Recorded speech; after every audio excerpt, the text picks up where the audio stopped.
2021, Walker was selected to be the president of Young America's Foundation. YAF conducts programs at the Ronald Reagan Ranch, the Ronald Reagan Boyhood Home, also at Virginia offices and in Washington, D.C., and at regional sites across the nation. YAF also hosts more conservative campus lectures than any other organization, and they have a digital presence with more than 1 billion views.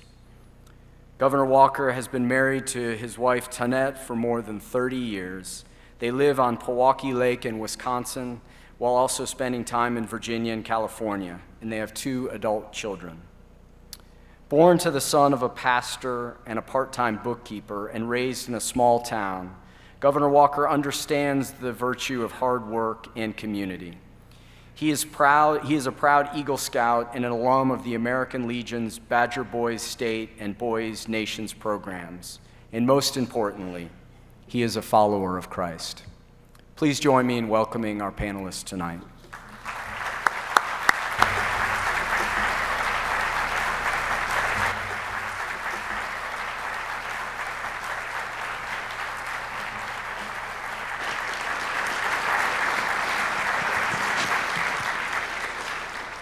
Well, good evening, everyone. It's wonderful to have you here. Welcome to the 17th Ronald Reagan Lecture.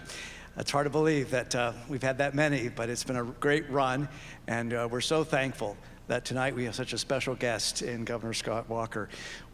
We're looking forward to a fascinating discussion about Ronald Reagan, Reagan conservatism, and also the Reagan movie. And we have you're in for a treat because we have a number of clips to show tonight, and to be able to hear about that from the person whose book brought us that movie. So it's just a tremendous blessing to have these opportunities tonight. So let's get started, and I'm going to turn it over to Paul to introduce our guest with a little bit more of a background story. Yeah, thank you everybody for coming out. So the first time we did this was February 2005. Michael Reagan. Anybody here who was there? All right, great. Yeah, a few. All right. And it was a blizzard. I mean, just horrible weather. But we used to do that, Governor Walker, because doesn't feel like it today, though. Right. No, that's right. Because Reagan's birthday was February 6th, so we'd try to have it in Reagan's birthday. That was a bad move. So we moved it to the fall. Right. Much better weather. And so we were meeting maybe about a year ago, trying to figure out a guest for the next Reagan lecture, and we thought of Governor Walker. And at that point, probably about 5 or 6 months out, I started thinking, boy, we should have focused on the movie too, right? But we thought, well, that's perfect because you were involved in the movie probably more than I was ultimately, with the Reagan Ranch and the scenes from the Reagan Ranch, and we should point out that. So Governor Walker is the president of Young America's Foundation, which is headquartered in the East Coast in Reston, Virginia, but the West Coast headquarters is the Reagan Ranch Center in Santa Barbara, and that's run by Grove City College alum Andrew Coffin, class of '98.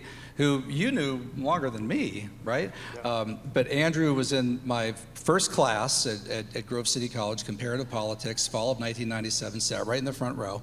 But you knew him even before then. His father was my longtime pastor, so I knew Andrew, met him when he was 10 years old, so I feel like he's a nephew to me.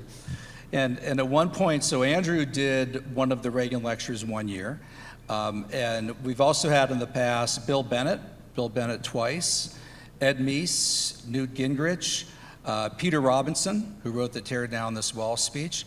So we structured this one around Reagan, the man, the movie, and the movement. We've got a bunch of clips that we're going to show from the movie, including some that feature the Reagan Ranch and in the Santa Ynez Mountains. And also YAF recently, I mean, they're doing the Lord's work. We'll talk more about this, but they purchased the Reagan Ranch when the government wouldn't protect it. And so it could have been just sold off to whoever, and Ronald Reagan spent about a year of his presidency, about 350 some days at the Reagan Ranch. And then the Reagan Boyhood Home in Dixon, Illinois also was in trouble, and YAF stepped in again to save and preserve that as well. So we have a number of different clips from from the movie that deal with the Reagan boyhood home, that deal with the Reagan Ranch, and we'll be showing those. But first, before Reagan, the man, and the movement, tell us about Scott Walker, the man, and where you're from, and a little bit about your background. Sure. Well, thanks, Professor Paul. I'll go President Paul and Professor Paul, right? And thanks to all of you for being out here today.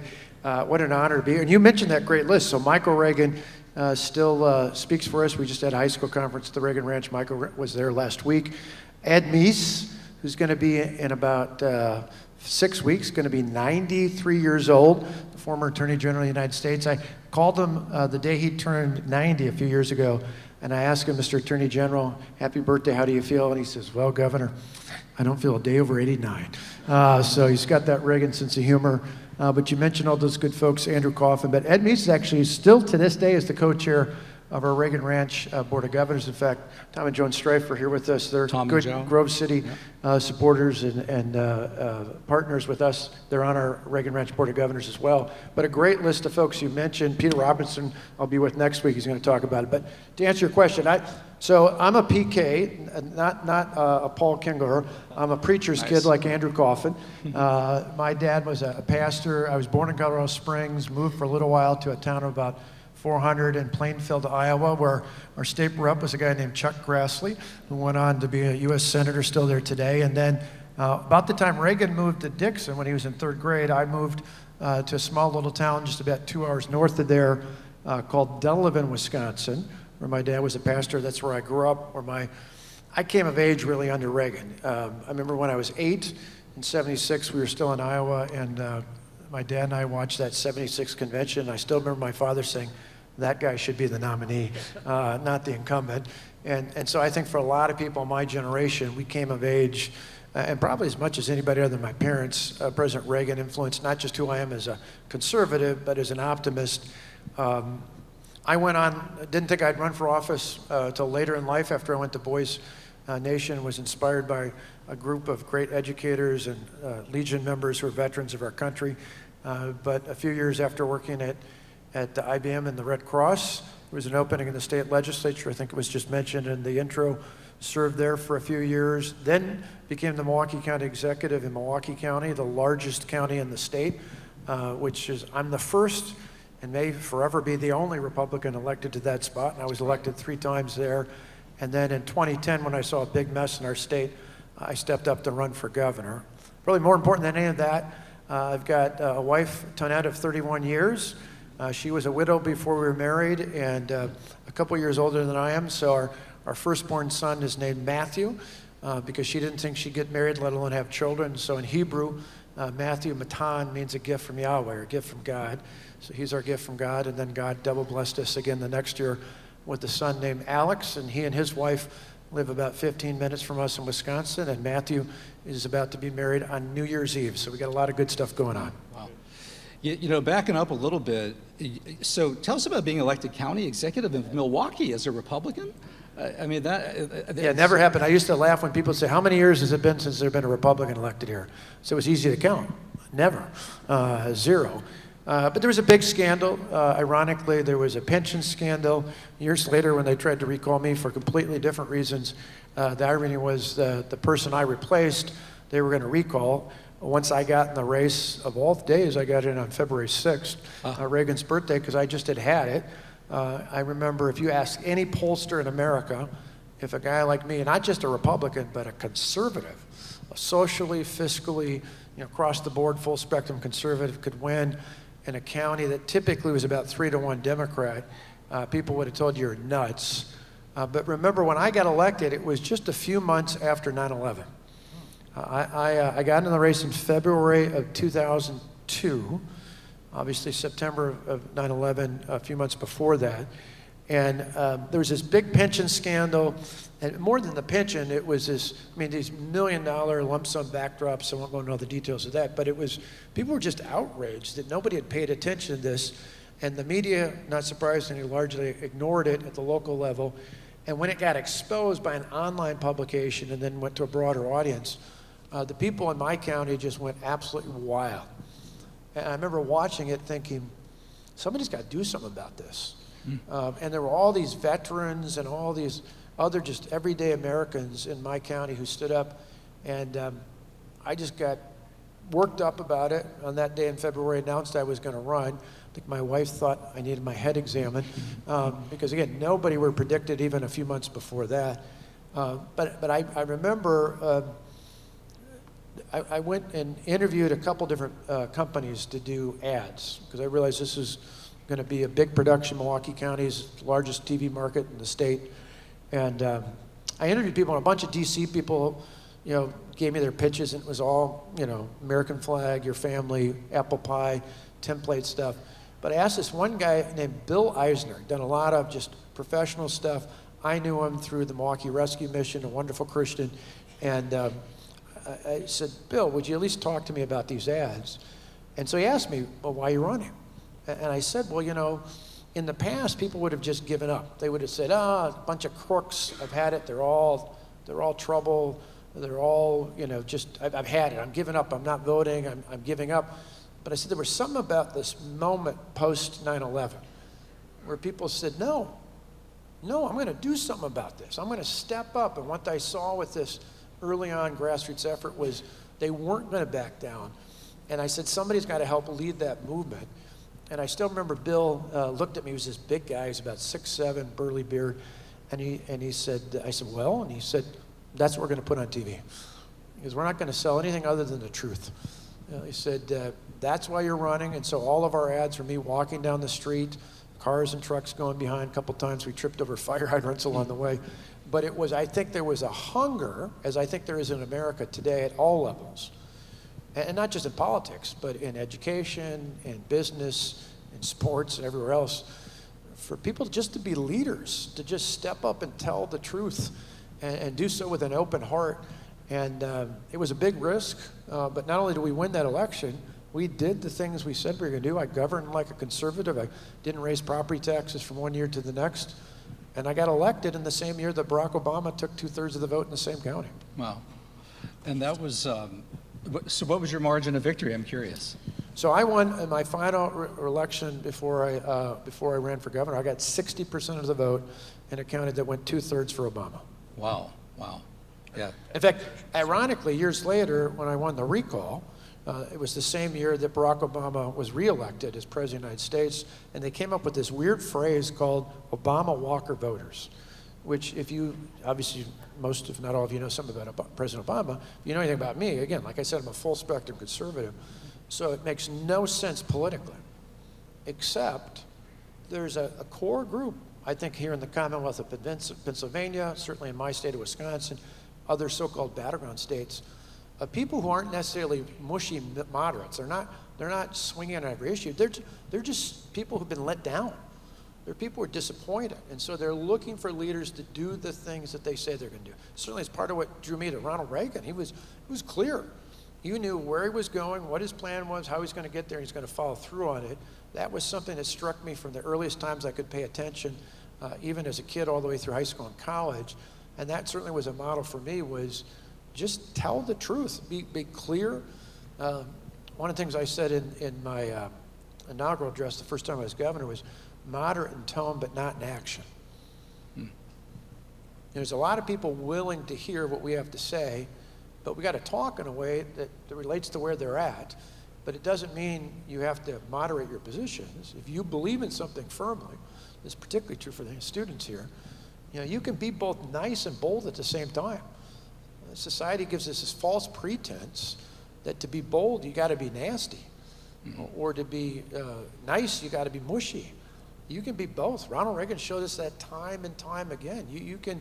I think it's a Midwestern characteristic. I would include this half of the Commonwealth. I include you guys Midwesterners. I think of Midwest nice. I think the middle of the state's SEC, and the East is the East. But I just think there's a common bond there, and that certainly for me. There are a lot of lessons, both as county executive and then years later as governor, that I learned directly from really watching what Ronald Reagan did from afar. By the way, my friend Robert Orlando, who lives in New Jersey, says the Midwest begins in Western PA, and then kind of Ohio, and Philly is East Coast, right? It's all might as well be in New York. Jersey, right? So which years were you governor? I was there from 2011 to 2019. 2019. And tell them about the recall. I'm probably jumping ahead. Am I jumping ahead? Yeah. Well, it was, I did something unusual in politics. Unfortunately, I wish it wasn't, but I went out and started working on the things that I said I would do the first day I took office. So I took the oath of office, turned around, we had a new speaker, new Senate leader, everything had been the other way, every other office had been the opposing party, and I ran on a very clear agenda, and so first day I called a special session, we immediately got working, and we came in, and amongst other things, we had, when I ran, unemployment was about 9.2%, so I knew we had to make it easier for job creators to create jobs and opportunity in the state, and then we had a huge budget gap. We have a statutory requirement to have a balanced budget, but my predecessor had done all sorts of gimmicks. He had failed to make payments for a reciprocal agreement with Minnesota. He had raided the transportation fund. He did all these things. So we had a gap of about $3.6 billion, and we had a shortfall in that year. And so I said, we're not going to duct tape this anymore. We're going to make the tough choices to get this done once and for all. People elected me for that reason. And so I came on in a state that was the founding state for collective bargaining, a state where AFSCME, the Public Employees Union, was started, a state where the progressive movement with Fighting Bob LaFollette started, which, by the way, Paul, you'll really appreciate this. They should have seen it coming because every governor prior to me in the Capitol took the oath of office in front of the East Wing, where the governor's office is, in front of a statue, a bust of Fighting Bob LaFollette. I moved it around the corner because there was no way I was having my hand go up in front of Bob LaFollette, the socialist that he was. And so I just said, no, we're not going to do that. We knew we had to make some tough choices, but I wasn't going to lay off 15,000 public employees. I wasn't going to devastate Medicaid for seniors and needy families. I wasn't going to raise taxes by billions of dollars at a time when it would be a wet blanket on any kind of recovery. And so we came in and changed collective bargaining, and having come from the county level, I knew as a local official that if you did it without any sort of reforms, it would be devastating to schools, counties, and municipalities. So in turn, we changed union contracts so that the people we elect now in Wisconsin at the local level can actually make those decisions. Not only did it save us $31 billion over the last few years, but now in our state, schools and other local governments can staff based on merit. They can pay based on performance. They can put the best and the brightest in the classroom and in the office. Where that goes to the recall is once we did that, once we initiated that idea, they brought 100,000 protesters and occupied our Capitol for about a month. Say the Wall Street movement didn't start on Wall Street, it started on my street, Madison, Wisconsin. By the way, if I can pause you there, they occupied the State House, yes. Right? I mean, not for a couple hours. Yeah, for like, you said a month. Yep. I mean, they were there all day. Yep. We finally had to get a court order and bring in not just the State Patrol, but law enforcement agencies from all across the state. And they had more than that. They didn't just occupy. There were death threats about this high. There were those against me, against my family. There was one I vividly remember where they said they were going to gut my wife like a deer. There was one to my wife about how I was going to be the first governor assassinated. It told what door my kids went into school at a public school, Wauwatosa East High School. It talked about where her father lived, where my parents lived. It was just amazingly awful. A lot of the stuff that people point to now as being outrageous, we foreshadowed. So they're not just on the outside of the building; they're on the inside of the building. They're inside. They took inside over and occupied the building for a month. We had to come in through the basement because they couldn't get in through even the back door to ours. Sadly, for a while, it would really stink. We had to put fans blowing out because they would urinate on the back door to the governor's office. They would just do all sorts of horrible, awful, disgusting things because they thought it was their right, because people from Washington and New York and elsewhere were ginning them up.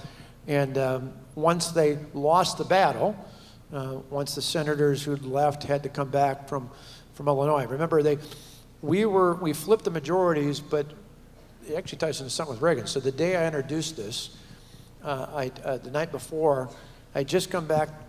I shouldn't say this. I won't tell you what I come back from because it was a Super Bowl game, and I won't mention that because I just realized what crowd I'm in front of. You know what I'm talking about, but I won't rub it in. That was a bad night. Yeah. So that was Reagan's 100th birthday. I won't say what else happened that day. But the next day, it's one of those moments where a light bulb literally just went up on the side of my head. But the next day, I got a couple sports fans who know what I'm talking about. The next day, I don't like the Browns, so I'm in good company, right? The next day I had my cabinet together and I told them the story about Ronald Reagan taking on the air traffic controllers. You know, most people in the media don't know this. To this day they tell it wrong. They think it was a Union political attack. PATCO, the union that they're talking about for the air traffic controllers, actually endorsed Ronald Reagan in the primaries.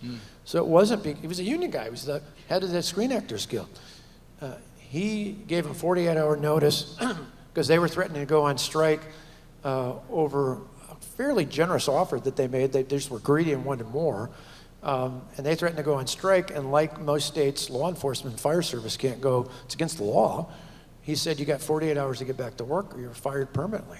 And he followed through on that. And I go back in time, you've written about this. I think it was more than domestic. That sent a message around the world. This guy's not to be messed with. Yeah, the Soviets were the impressed Kremlin, with it. yeah. But they had violated their contract. Absolutely. And Reagan was a faithful union guy. Exactly. You didn't violate your contract. Right, he said, this is a moral issue. This is not a political issue. It's not. So anyway, I told that to my staff. We made through it all. We found a way to bring them back by taking the appropriation out. Any of you ever watch Sean Duffy or Rachel Campbell's Duffy on Fox Business or Fox Business News? He was the congressman at the time.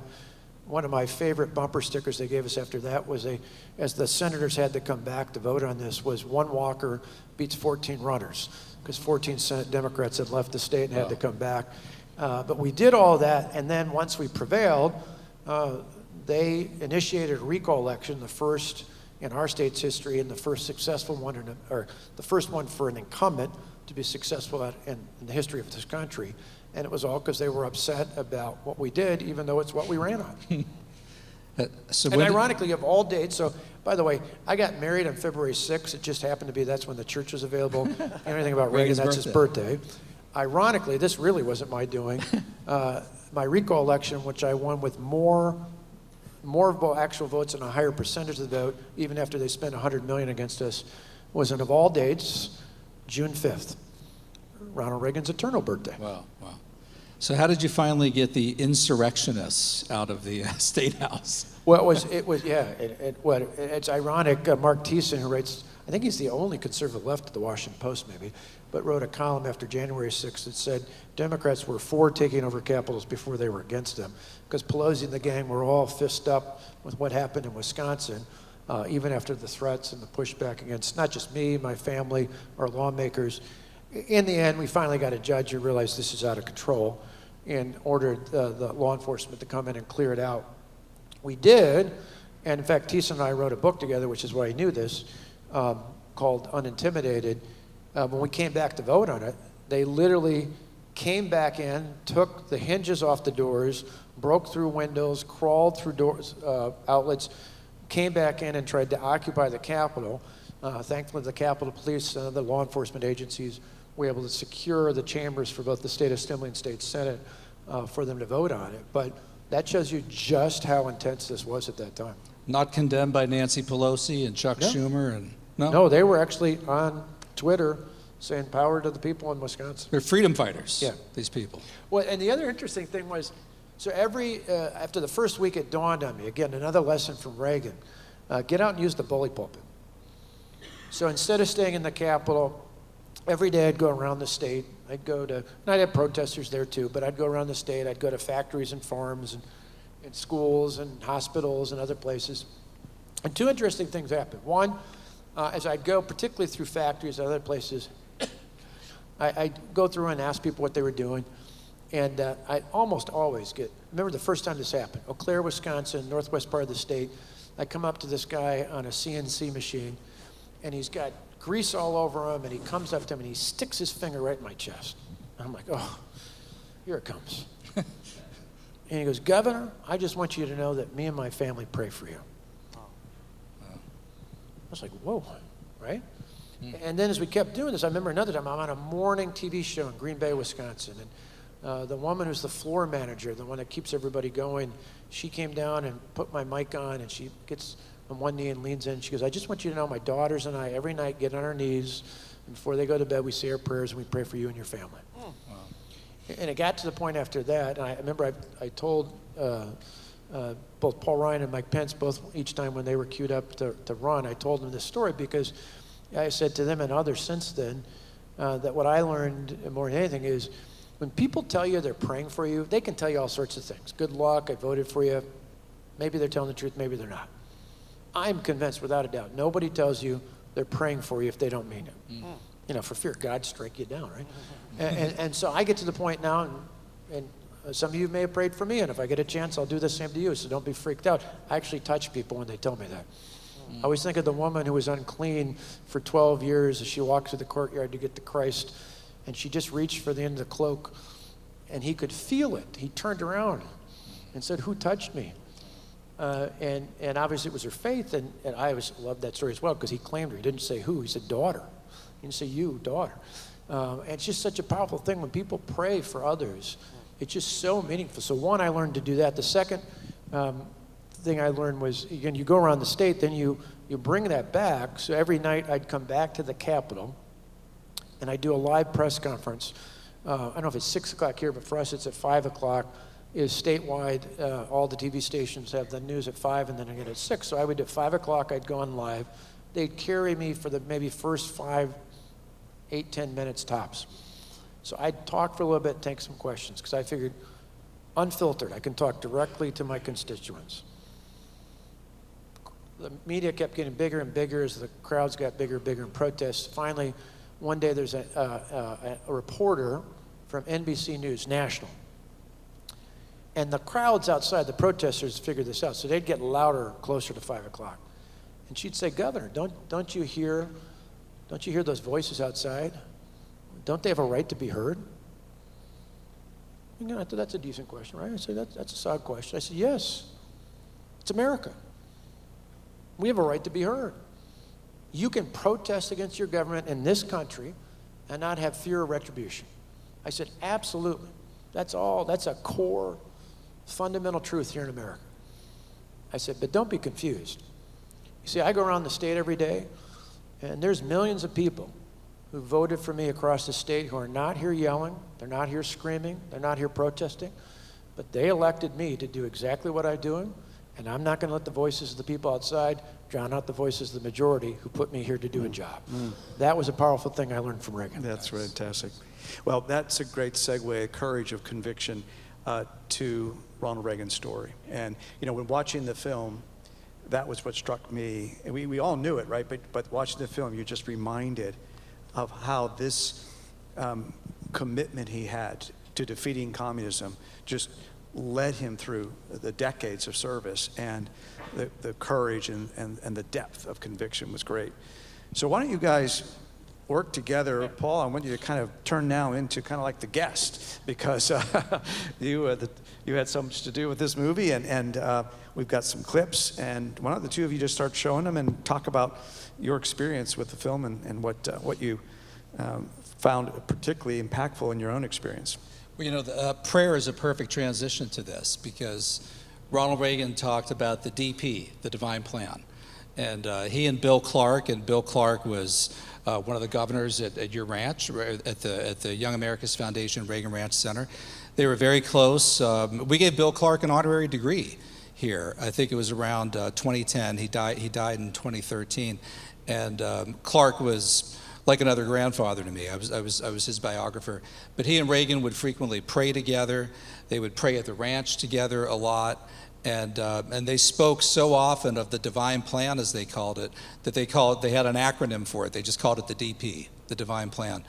And so we opened the film, and we made this decision about a year or two ago, because you saw probably the earlier versions even before I did. I saw it in Nashville around 2022, and they had changed it quite a bit after that. But we decided to move the attempted assassination of Reagan to the start of the film. And so you start with that. That was March 30th, 1981. And then he goes back in time, and he starts saying, you know, my mother always told me that everything happens for a reason according to divine plan. And I guess we can start with that clip. We'll play that clip. And by the way, Dennis Quaid just nails Reagan's voice. He does such a beautiful job. So clip one. the first words that you hear there, it sounds like Reagan's voice. He's got the voice down so well. He particularly said, because I was worried it would be a little like Rich Little. Some of you my age or older know this. Right. That would be a caricature. But I found a couple minutes into that movie, I just believed it was Ronald Reagan talking. Yeah, yeah. And for that matter, Penelope Ann Miller nailed it as well as Mrs. Reagan. Yeah. But you know, that scene is so powerful because I don't know about a lot of you. I just remember I was in Mrs. Brower's house. I was a den chief for her little Cub Scout pack the day that happened. And I remember her coming in all teary-eyed and panicked when the news was out that the president had been shot. And of course, obviously in context, you think about 20 years earlier, John F. Kennedy being shot and killed. Just, I don't think young people today fully appreciate just how frightening that was for the country, particularly in that context of that 20-year cycle, sadly, we had seen up until that point. Tessa, this would be a little bit out of sequence, but you mentioned Penelope Ann Miller, who plays Nancy Reagan, and she's fabulous. And by the way, how many people in here have seen the movie? A show of hands? Wow. Okay. All right. Good. But Penelope Ann Miller plays Nancy Reagan, and just does a tremendous job. And we have a clip, and for me, it was really gratifying to see this on the big screen because I'm the one that discovered this, where Penelope says what she says, where Nancy says what she says to Ronald Reagan about, it's too bad that I'm usually next to Ronnie's left side. And if I could have been at his left side at that moment, then he was walking out of the Washington Hilton, I could have taken that bullet for him. I can't say it as well as she does. Let's play clip 6. You know, where that came from, I got a call about a year or two after the book God and Ronald Reagan came out. That came out, Reagan's birthday would have been February 2004. And he said, the gentleman said, my name is the Reverend Louis Evans. I was Ronald Reagan's pastor at the National Presbyterian Church in Washington, D.C. And he said, I read your book, God and Ronald Reagan. You didn't talk to me for it. That's okay. You didn't know who I was. But I have some things I want to tell you. And he died not long after this phone call. So these were some things that he wanted to share. And by the way, he first said that he had spent some time at Grove City College. Yeah, did he really? Is that right? Yeah. His father was a pastor at the Third Presbyterian Church in Shadyside. So Louis would come up here, he said, to watch basketball games, maybe in the 1950s, 1960s. But he told me a number of different things, and then he said, now, Paul, I haven't said anything negative about Nancy, have I? And I said, no, you haven't. Everybody gives Nancy a really hard time. Yeah, they do, Pastor Evans. Well, I want to tell you something that's never been reported before. And it was the night of the assassination attempt. And so Louis Evans was there, and he went and he fetched Don Mumma, the Reagan's pastor in Hollywood at the Presbyterian Church in Bel Air. And so it was Louis Evans, Don Mumma, Frank Sinatra was there, and one or two other people. And Nancy shared with the group, she said, I'm struggling with this indefinable sense of guilt because I'm usually next to Ronnie's side. And if I had been standing next to him, I could have taken that bullet for him. And I said, oh, gosh. He said, yes, gosh, right? I go, tell that story. And I told it in the book, and it ended up in the script. And I told the story again when Nancy died in March 2016, and Megyn Kelly saw it and said, you got to come on my show and talk about it. But it's such a moving scene, right? And Bill Clark told me, when I told it to Bill Clark, because at the time I was writing Bill's biography, and he said, yeah, Paul, she would have, like the scripture verse says, she would have laid down her life for her best friend. And he was truly her best friend. Well, and they had such a strong bond. You think about, there's so many stuff, and you've written about this as well as you see it in the movie. That bond, in turn, helped him to be as strong as he was. Not just because she wanted to do that, but even just letting him know that, being that close, just the fact that they weren't going to let her go from the White House to the hospital. But she said, if you don't take me, I'm going to walk there. Right. And just how determined she was. And then obviously when we think about the larger issue you talk about in the book at great length about his fight against communism, as it was with the Pope, John Paul II, each of those attempted assassination attempts, I should say, each of them, I think, were key to that DP of Right. the pushback against communism, realizing the time they have left, they weren't going to just get by. They were going to do something monumental. Yeah, it gave them this sense of providential purpose that once again, everything happens for a reason, according to a divine plan. There's also one of the criticisms of the film that we got, that you guys have heard too, is that it's corny and sentimental, right? The Reagans couldn't possibly have loved each other that much, right? You know, the scene at the ranch, the pond at the ranch, where he's rowing the canoe, and she's reading a love letter. Which we still have right there in Lake Lucky. Yeah. What's it called? True love. True Love. Trulu. Right, Truluv, correct? Right, so it was named after a movie. Andrew Coffin would know this. I think it was, what's the True Love? Okay, all right. I think Cary Grant and Bing Crosby and Grace Kelly, High Society. That's where he got the name for it. So we actually have a clip of that, I think. Tessa, do you know? How many here have been to the Reagan Ranch? The inspiration it provides is hard to describe. Talk for just a minute about you see her hat, for example, hanging on the wall, and so it's almost as like they're still there. Yeah. And you must spend countless hours enjoying just the peace of the ranch. What's that been like for you? It is unbelievable. You know, there's the old adage, you shouldn't go to the home of your heroes. You'll be disappointed. The opposite's true at the ranch. Every time I go up there, I know Andrew's gone up probably 1,000 times more than me, but just in the last 3 years since I've had the honor, and I went up there before when I was governor, the first time in between, as I mentioned, the protests and the recall election itself, but it's just so unbelievable, because everything you thought you knew and loved about Ronald Reagan is true and more. And you see it firsthand on the ranch. I always tell the kids, we had the high schoolers up last week, I'll be back in a couple weeks. It is, I think, of two words, freedom and frugality. Frugality, you go inside the ranch house, you saw it in the background behind the lake there, Lake Lucky. It is a small, small house. I was, like so many others, struck by that. It's an old adobe house back from 1872, part of the Homestead Act. There were only a handful of owners since then, and they did very few modifications. And any of you who followed Mrs. Reagan over the years knows there's no way in the universe she would have decorated the house the way it's decorated.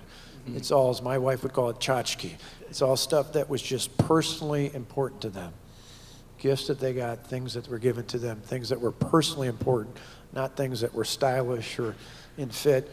But in particular, there's all sorts of amazing things, but the thing that struck me, and I think strikes both kids and adults all the time, is you go in their bedroom, and the only thing that was left in the house from the previous owners, the Corneliuses, were 2 twin bed metal frames. What did Ronald Reagan do? No, President Reagan was born in 1911, February 6th, a couple months apart from my grandfather, who grew up on a farm about 45 minutes north in northern Illinois. Same generation, know exactly the same thing. My grandparents did exactly this kind of stuff he did. And that is, he zip-tied together the bed frames.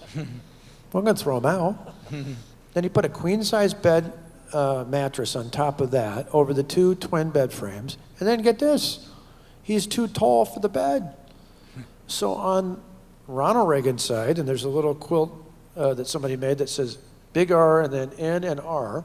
On the R side, there's a wood bench at the end of the bed because his feet hung over the edge. I'm amazed as to how many times kids come up and they're like, I can't believe a guy who was a movie star, a governor, the leader of the free world, lived in a bed that was too small for his feet, right?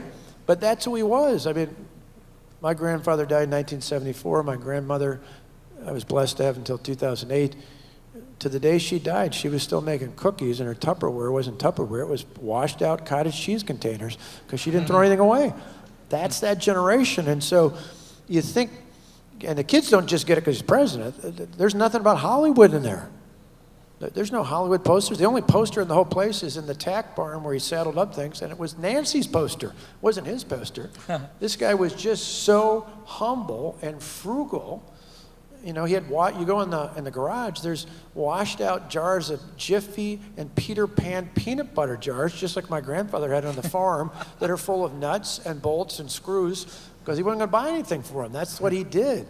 And so everything you think about your parents or your grandparents that you loved about them and their frugality, he lived. He didn't just talk about.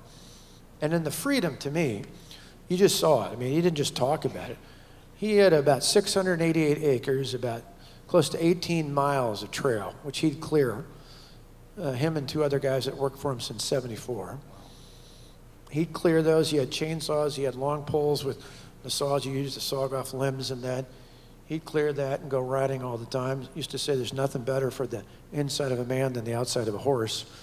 But he'd clear those trails because he'd want to ride, and there's some points where you'd get up and you could see the San Ynez Valley on one side and the Pacific Ocean on the other side. And it was his open-air cathedral. It's the closest he ever felt to God, right there, in the essence of everything that God created. And to me, that was just the freedom that he knew came from being that close to your Creator and understanding that's where your rights come from, not from the government. And I think that's what just, he said once in a clip I saw to Michael Deaver early in his tenure that there wasn't enough time on the calendar up at the ranch. He joked about it. He said it was because he felt he'd lived longer. He spent more time at the ranch, but I'm convinced he felt it kept him saner the more time he stayed up at the ranch, and a better advocate he would be for the American people, believing in all the unlimited freedom and potential he saw at the ranch is what he saw in all the rest of us in this great country. You know, we have the clip, speaking of that, at the very closing scene of the film. And, you know, this is another thing that some of the critics said, that's corny, sentimental. There's no way that he rode off into the sunset on a horse. Well, he did. And he said, indeed, right, that he would live as long as he could continue riding a horse at the ranch. And so this is his final ride. And we actually have, Tessa, 2 clips on this, right? I think number 9 and number 10. Which should we run first? Maybe back to back? Go for it.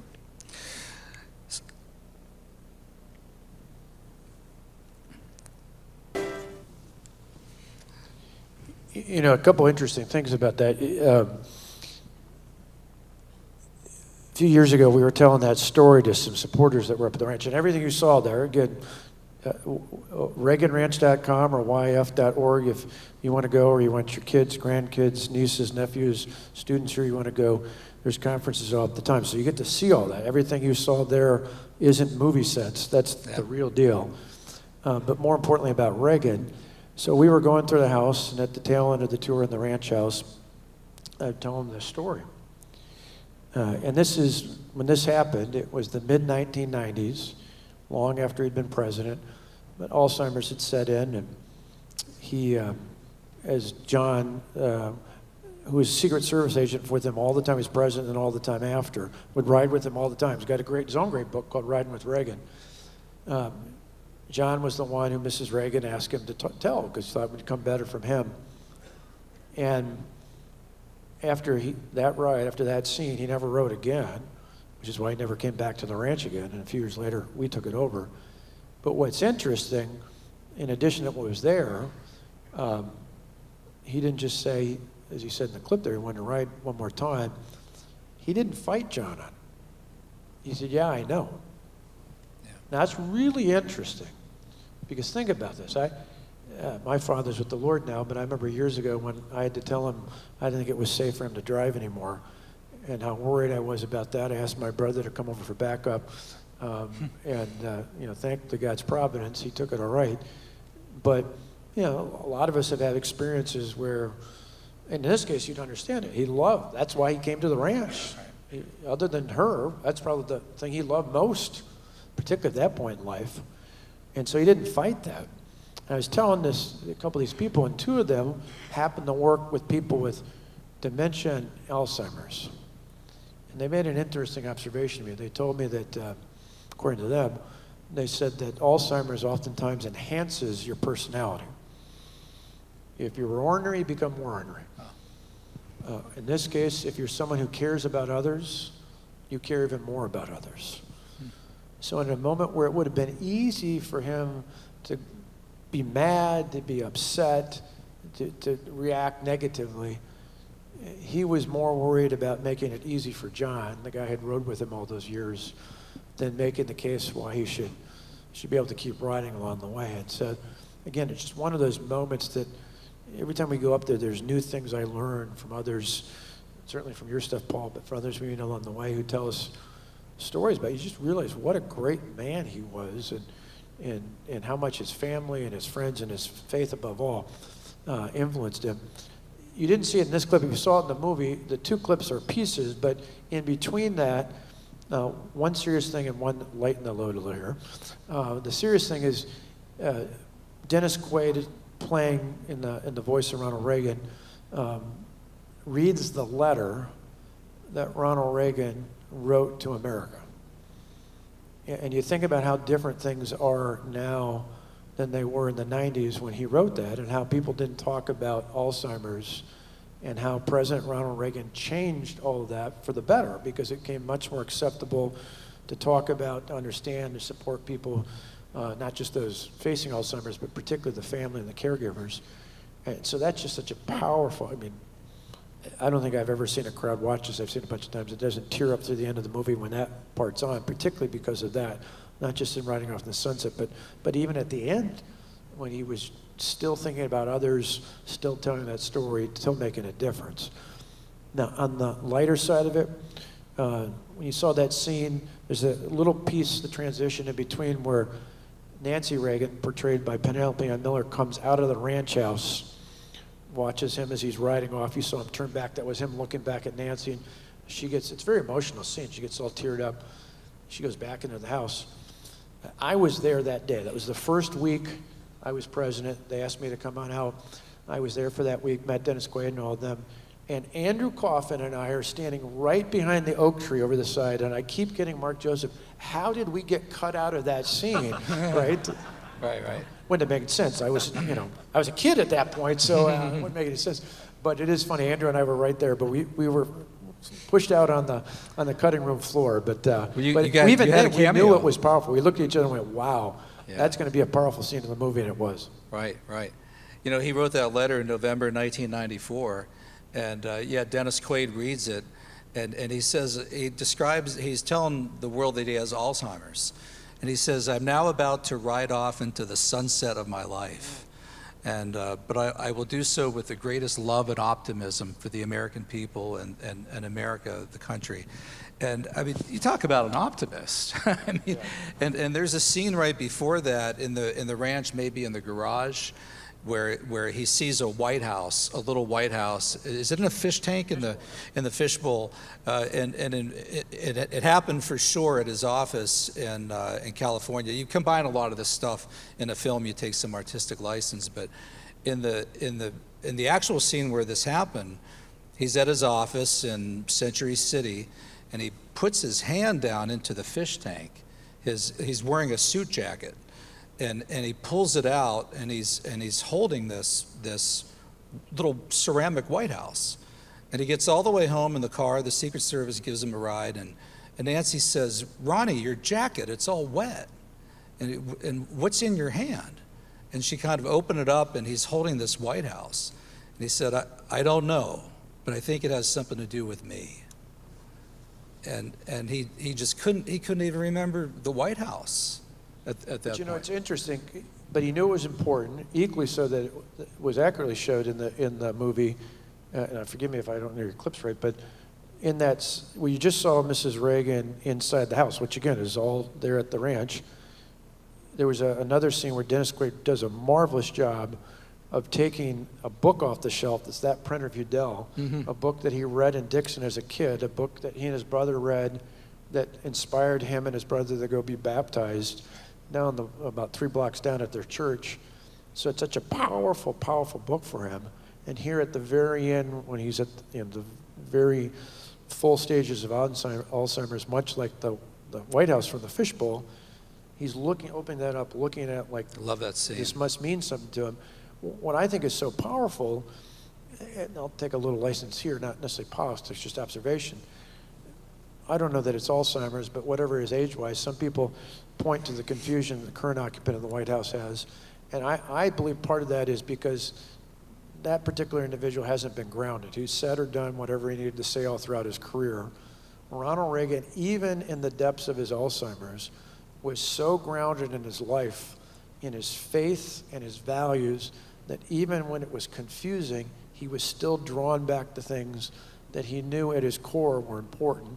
That print of Udell was a classic example of one of those things. Yeah, and I got 2 clips on that. Maybe we should play them and then start. We could talk about the conservative movement and where we are today. Time's flying. I'm looking at the clock. Wow.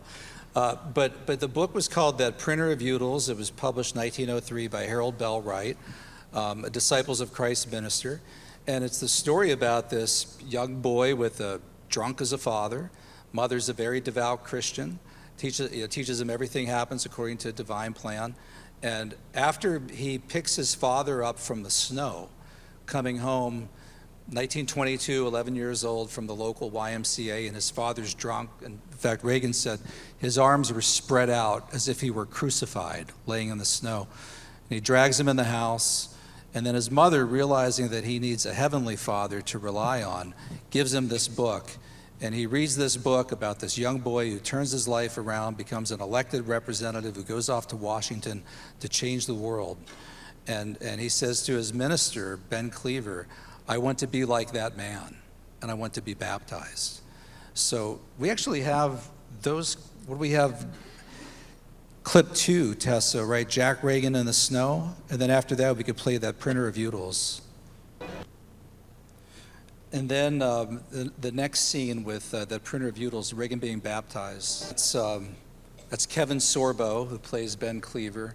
And you're hearing the voice of Victor, the KGB agent, who's played by John Voight, who's really great. And I'll just throw one more in, and then this will be probably our last clip. But the other big force in Reagan's life that, in fact, Peggy Grande was here a few years ago, and she did this Reagan lecture. She was Reagan's personal secretary once he had Alzheimer's, late 1990s. And he used to take people this is how he just remembered certain things, right, with the Alzheimer's. And he would show them a painting on his wall of the Rock River. And he would say, you know, that's the Rock River in Dixon, Illinois, where I lifeguarded for 7 years, and I saved the lives of 77 people. So he remembered that. Couldn't remember the White House, but he could remember the Rock River. So this is played by David Henry, plays Reagan the lifeguard. This would have been Reagan around late teens, early 20s. It was good. It was good. We actually heard that when we took over the Boy at Home. We heard a couple of the old timers there tell that story. They said most were legit. And actually, I grew up just down the way, up the way from the Rock River. It's surprisingly a wide river, and it has undercurrents. But it is interesting with the movie. If you haven't seen it, watch it. If you've seen it, watch it again, because there's a lot of great stories in there. Mm-hmm. But you see things, certainly obviously the thing like, not just him being baptized, but thinking about when he was shot, when he was taken on the Soviet Union, going through Iran-Contra, all these challenges later in life, and his mother not attacking her father, not berating him, but rather saying, you know, your Heavenly Father, like all of us, has faults, but your Heavenly Father will never let you down. And you just think about how influential, how powerful that was later in life. One other quick story, and then President Paul, I'll let you ask other questions about the movement, but this is not in the movie, I don't believe, but Paul, you know this story. I tell this as well, particularly when we're down, we have all sorts of conferences, but one of the high school conferences in July, I was there the day after the National Convention. I love to talk the day the kids are down for a picnic dinner at Low Park, right, where the park's still there, they don't allow swimming anymore. But by the way, think of that. They don't allow swimming there anymore. Right. It's so dangerous. But he would be there by himself, yep, with hundreds of people in the water. And he'd work 10-hour days. He'd come and bring the root beer and the burgers and everything in, and then lifeguard, and then bring him back at night. So good work ethic as well. But I talked to him about, you know, it's a good metaphor. You think about the currents in life. Sometimes you've got to be able to swim upstream and go against the wave and others. But particularly thinking about, like it was for Reagan, how powerful influences are early in life, particularly with kids when they're in middle school and high school, certainly in college, but particularly even earlier on, and how important it is to be reading the right things, surrounded by the right people, good influences, and how they'll come back. And so I tell this story that we did see at the beginning of the movie of President Reagan being shot. And one of the guys you see in that footage is Jerry Parr. Jerry Parr was the Secret Service agent in charge that day. He'd worked for a few other presidents before that. He was unusual. He was actually, at the time, the oldest recruit to the Secret Service at 32. He had worked for Florida Power and Line. He was a lineman. They came through his area, and he was always intrigued with this because when he was a kid, he had watched a movie called The Code of the Secret Service. And when he saw that in 1939, he always thought, man, that'd be kind of cool, but he never, for whatever reason, didn't pursue it until that recruiter came through. So he worked for a couple presidents, worked his way up, and on the day Ronald Reagan was shot, he was the agent in charge. As he comes out of the Washington Hinckley, there's an old slip. Yeah, They call it the Hinckley Hilton. It's really the Washington Hilton. Protocol would be for the motorcade to go back to the White House.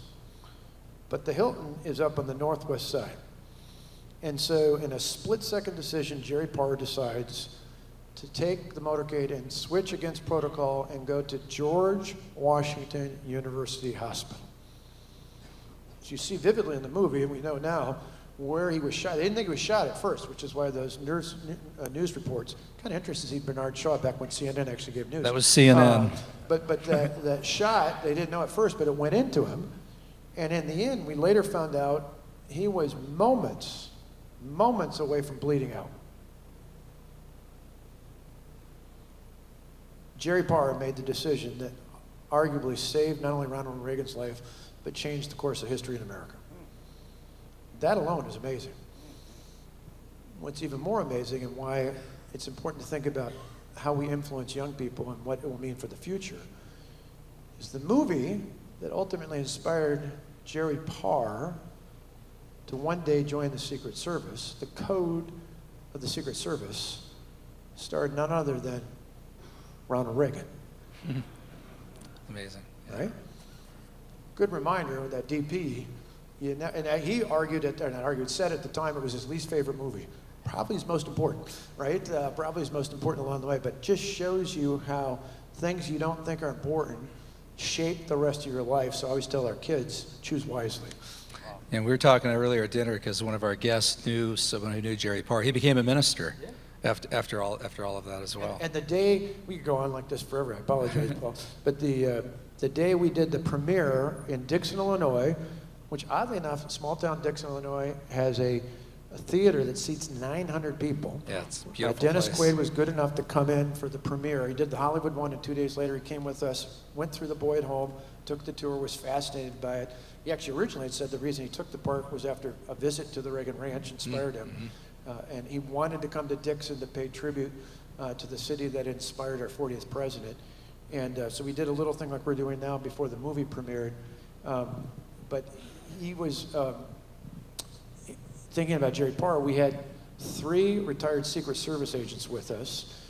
Barbara Riggs, who retired as the Deputy Director of the U.S. Secret Service under President George W. Bush, she had also rode with them.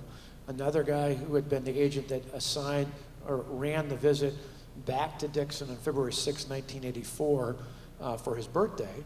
And then the third person was none other than Tim McCarthy, who just retired as a police chief in Illinois, but he's the guy you saw in the video. He's the one who took the shot. He took the shot from Hinckley that probably arguably as well saved the president.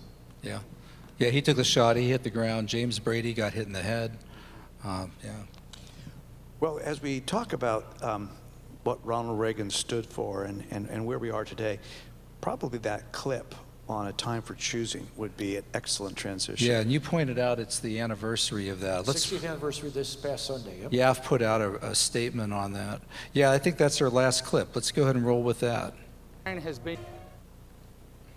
When you speak to hundreds of young people now in your new job, and they've had the experience of seeing the ranch, of reading the books, of talking about this set of convictions, values, principles, first principles that Ronald Reagan so well represented and advanced. what do you say to them about where we are today and the future of those principles? Yeah, there's so many exciting things, and I'll tie up two things that aren't in that clip but tie together with it that then go to the heart of your question. So that clip's great. We do each year, not just this past Sunday because it was the 60th anniversary, but I love to point out to our young people, whether they watch it on YouTube, the actual speech, or read it, either way it's powerful, particularly in context. I mean, think about it today.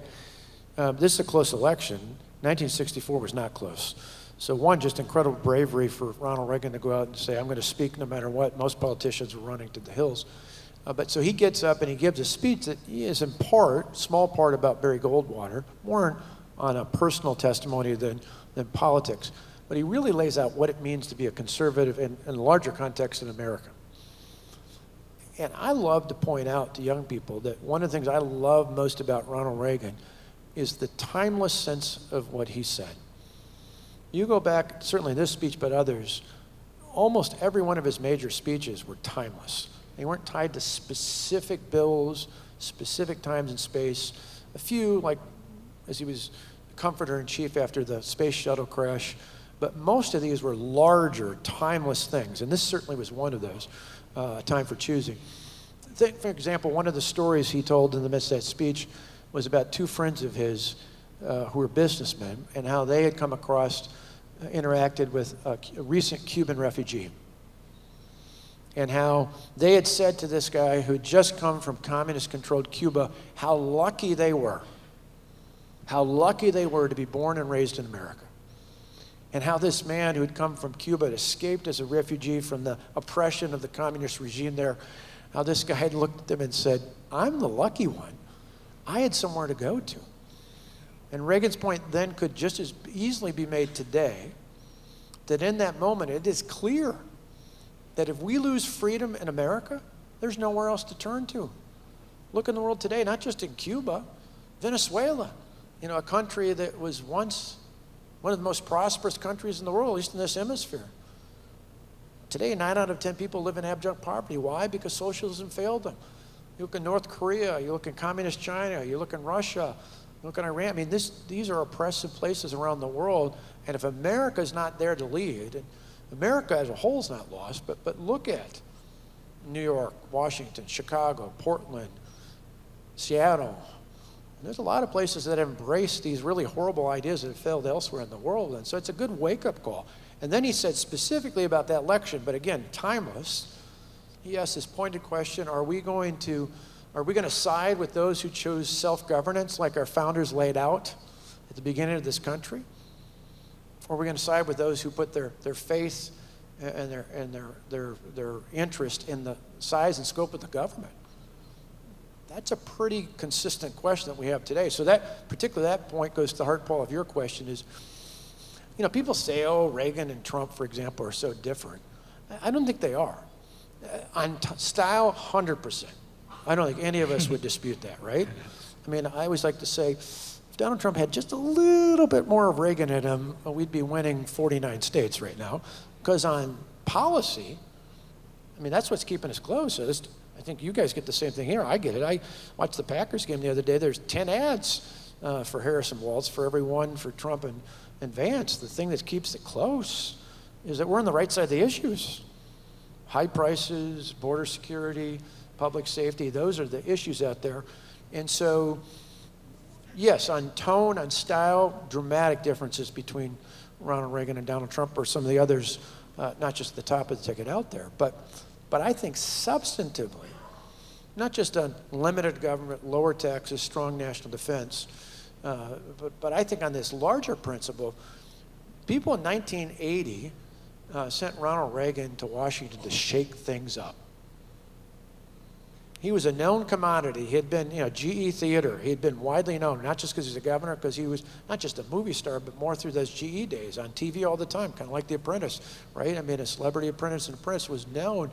And I just look at those and say, you hire somebody to shake things up. So movement-wise, I don't see the kind of split that many in the media try to make of it. Again, it's style difference. But I still think there's a hunger like Reagan was, for the happy warrior, but who's bold. Like I said, don't confuse being happy, being positive, being optimistic with meaning you can't be strong, you can't be bold, you can't be aggressive. Not just in my case, but I think if you look at so many of the great Republican governors across the country, they emulate that style, not only in substance, but in many cases. I mean, Kim Reynolds, Ron DeSantis, Greg Abbott, other governors, not just current, but in the past, they were people who got things done, but with a visionary, aspirational, optimistic message. And I think that's something we shouldn't set by the wayside. We should try to replicate over and over and over. Because we get the two together, the policies work. One last thing I'll say on this, Paul, and then I'm going to dominate this for your other questions. But I've always said as conservatives, we think and talk with our head. The left thinks and talks with their heart. We shouldn't concede the logic of our mind, but find ways to tell it from the heart. Ronald Reagan was a master at that. Not only in stories, but even in his jokes. I love watching these reels of jokes all the time. But you ever noticed almost every one of Ronald Reagan's jokes not only was funny, it made a point. He didn't tell jokes just to be funny. It made a point, usually about the Soviet Union, but others along the way. And so I just think that's a really, now, obviously the ultimate example of a good storyteller, the best of all time, told parables. So it's a good reminder for the rest of us, match your logic, but tell it in ways that come from the heart. That's great. The ideas, they work from that largest level to Milwaukee County, don't they? I mean, these are timeless truths that people can connect with. And that's the hope for the future, right? That those are truths that will last. Thank you for your thoughts. And we're going to take questions now. But before we do that, let's thank Governor Walker for all of his thoughts tonight. He's done a great job.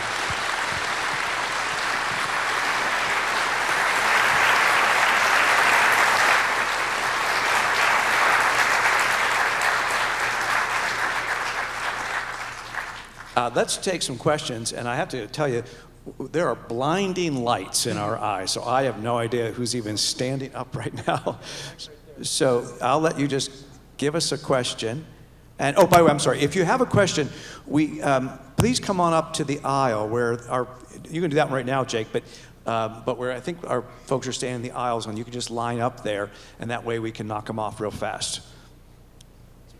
All right, first off, I want to say, go Pack, go. I love it. And second off, with it being so close in Wisconsin and Pennsylvania right now, how do you think Trump is doing in both those states, and will he win on Election Day? Or will it be something like last time? Yeah. Well, it's interesting. If you look at the polling, not that poll, I used to say the only polls that matter are the ones that vote in the south side of Milwaukee. We have a very high Polish community there.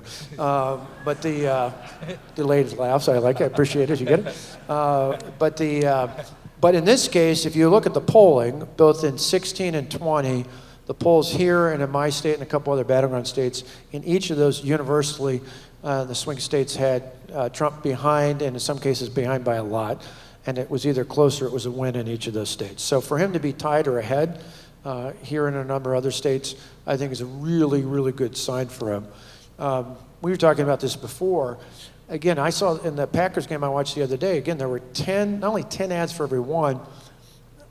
What shocked me, well, I guess it doesn't shock me because I don't know what they've got to go with at this point in the game, but what was surprising to me, though, just politically, was all 10 of those ads were nothing but hatchet jobs against Donald Trump.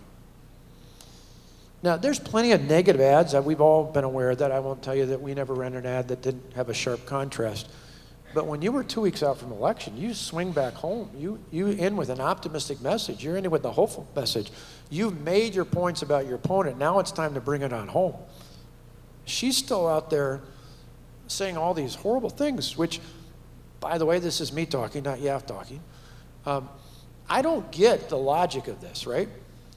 So we're being told that Donald Trump's going to do all these awful things in the next 4 years that he didn't do in the first, and that she's going to do all these wonderful things in the next 4 years that she didn't do in the last, right? I mean, that just tells you to suspend reality, right?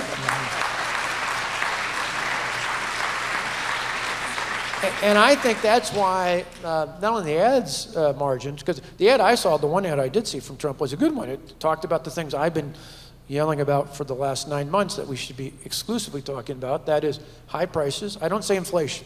I don't say the economy. It's high prices. I don't know about you, but when I go to the grocery store and realize I can fill up one cart for what cost me to fill 2 carts 4 years ago, people get that. When I go to the gas station, I have a Quick Trip near me and it costs me $1.25 more than it did 4 years ago, people get that. When I tell you I've got a 29-year-old son and his wife who just bought their first home and they're paying $1,000 more per month in their mortgage than they would have 4 years ago, people get that. When I talk about the fentanyl deaths in my state or your state or other places because we haven't secured the border and it's like a sieve coming over our southern border all over this country, and that public safety is out of control, people get that. So we just stay on those issues. I think you're going to see, I think you could potentially see former President Trump win all the battleground states, but I'm not going to breathe easy until every vote is counted. And as you know, as I know, a lot of things can happen not only between now and Election Day, but sadly in some cases in the days after Election Day, depending on what the courts order. So I feel much better than I did one last other little quick thing. So I was gone on the day of the presidential debate between former President Trump and Vice President Harris. And I was overseas, and some of the people I was with got up at 3 o'clock in the morning to watch. And the next morning I didn't, and I went out and saw them, and they were all depleted. They were bummed out because all the spin was that she had done well and he hadn't. And where I was at, I couldn't get a streaming, so I couldn't watch it. So I printed out the transcript and I read it on my way to that morning place we were going to. And it was kind of like the Kennedy-Nixon debate in 1960. Yeah. I read it and I was like, I thought he was fine. I said, yeah, there are plenty of times where there were missed opportunities, where he could have pinned it a little bit more on her, he could have done a little bit more. But remember, the very first question in that debate, from David Murr from ABC, who was piling on later in the debate for sure. But the first question was to her, and it said, your opponent keeps saying that things were better off 4 years ago with the economy. What's your answer? What's your reply to that? Remember what she said? I come from a middle-class background. and I read that and I said, I know, I've been on the ballot multiple times in a swing, state, in a battleground state like yours. Said, swing voters are not squishy, they're not mushy, they're not moderate. They're just trying to figure out who's got it together. They're just trying to figure out who's telling the truth and who's got a plan. And I said she lost almost every swing voter with that answer. Because if that's the number one thing, and I don't care what people tell you, other than a few radical extremists who are not swing voters, that is the number one issue for almost everybody who claims to be undecided, is the economy. It's the high prices. It's the challenges they and their families face. And when she said that, it was clear. She's got nothing.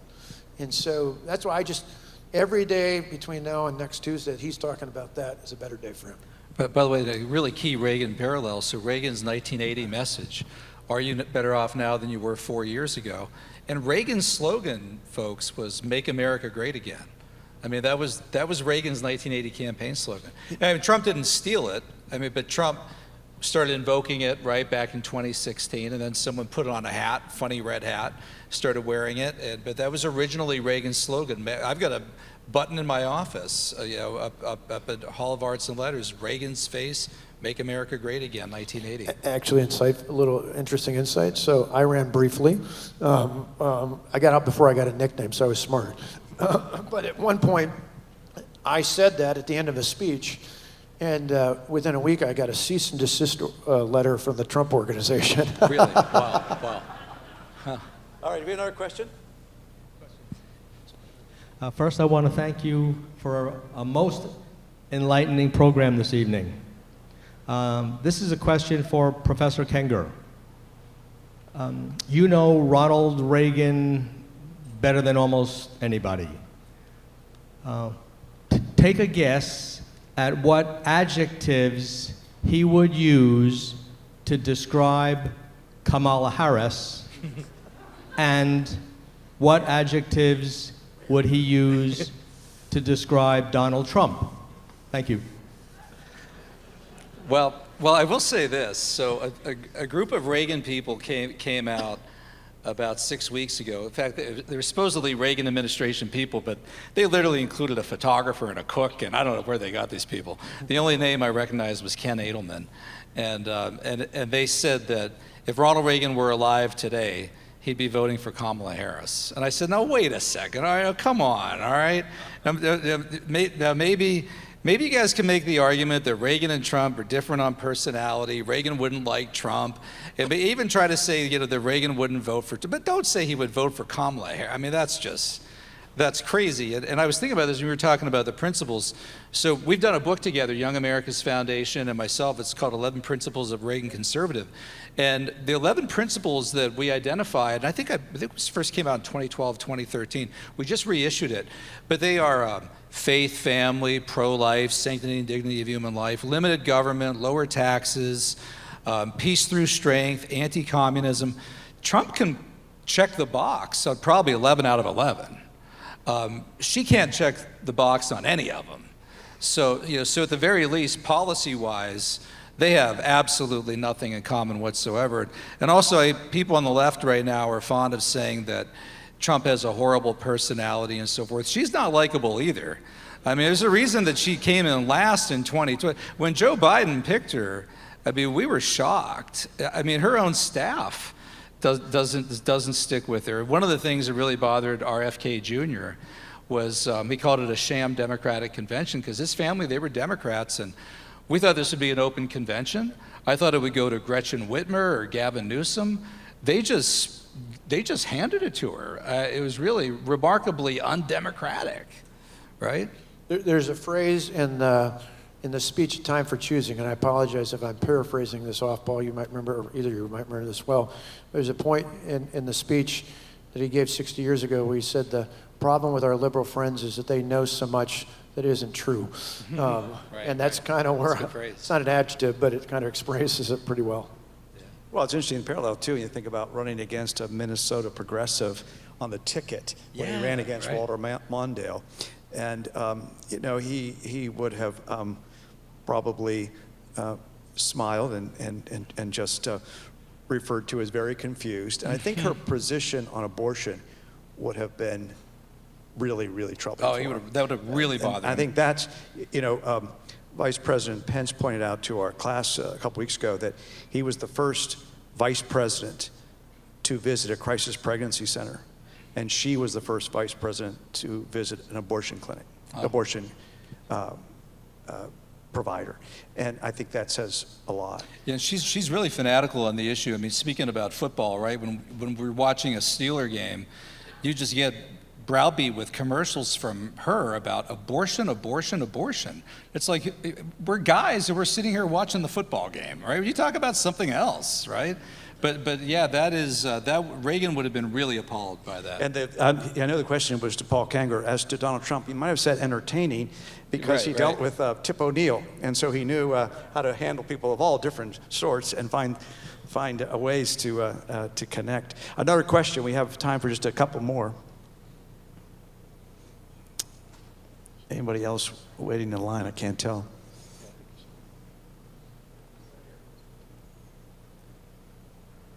Yeah, thank you for sharing tonight. My question is, why are the things that we see and we believe crystal clear on the right, why are so many blinded to those truths that are being presented that we understand? There's a number of issues, particularly with our young people. I mean, Grove City is one of a handful of institutions where I love the fact that we have students that come to the ranch, come to YAF programs. I always say it's one where I don't need to have a chapter. I'm glad to have students that come here, but where they're grounded, but kind of like missionaries. It's why people say, well, why do we go to UC Berkeley? Why were we at UCLA the other day? Why were we at Cornell the other night? Because those are the places that only provide one side of the story. I was talking about this beforehand. 2 years ago, after the red wave became a red fizzle, I was on a couple shows and they were asking me why, and they were trying to pin it on an issue that you just talked about. They're trying to pick it on the quality of candidates, and I said, those things have some bearing, but I said in the reality, if you just look at the data, it was 18 to 29-year-olds.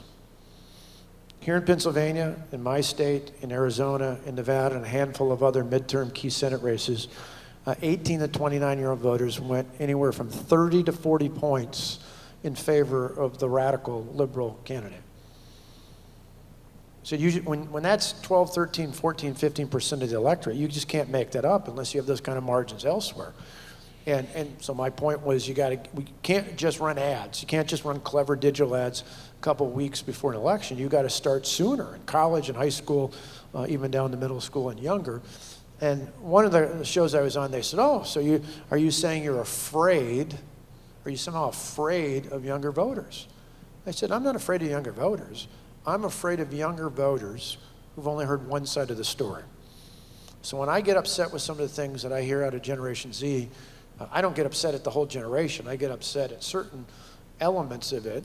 But more importantly, I get upset at the rest of us in society saying, why haven't we done more to demand that every school, public, private, wherever, that all of our children in this country get access to all the facts, to a level playing field. And one of the things Ronald Reagan warned about in his farewell address in January of '89 was that we weren't doing enough to focus on objective American history and shared civic ritual. Think how far we've fallen since then.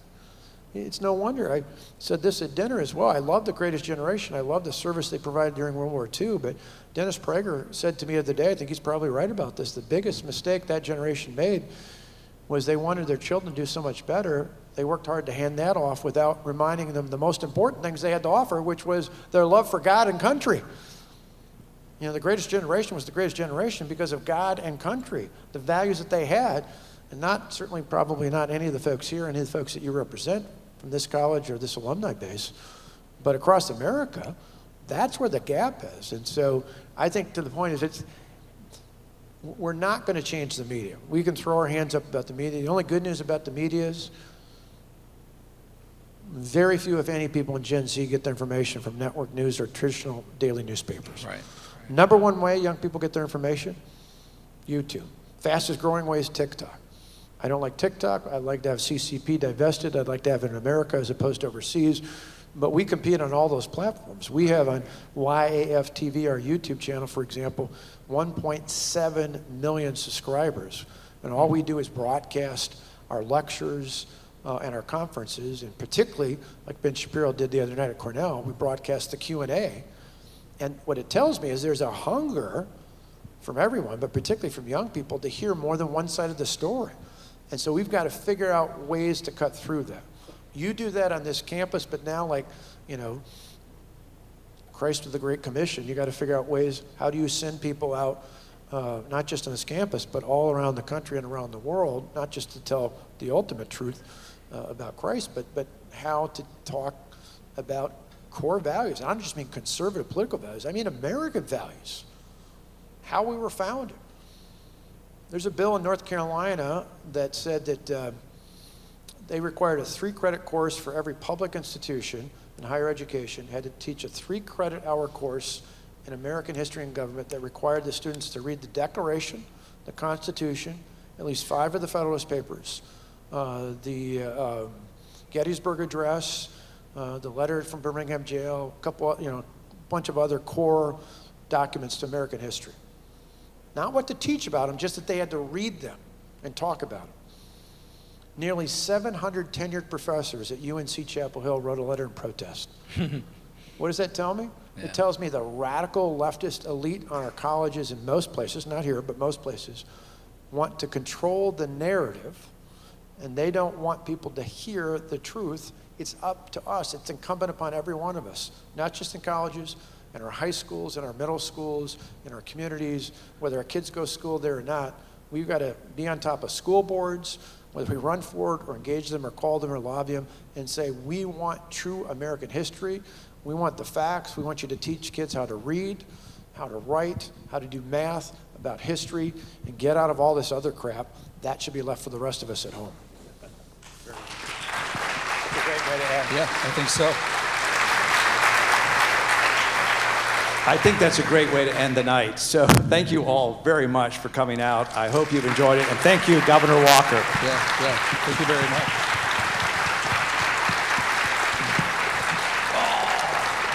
Thank you. The picture also is great. That was awesome.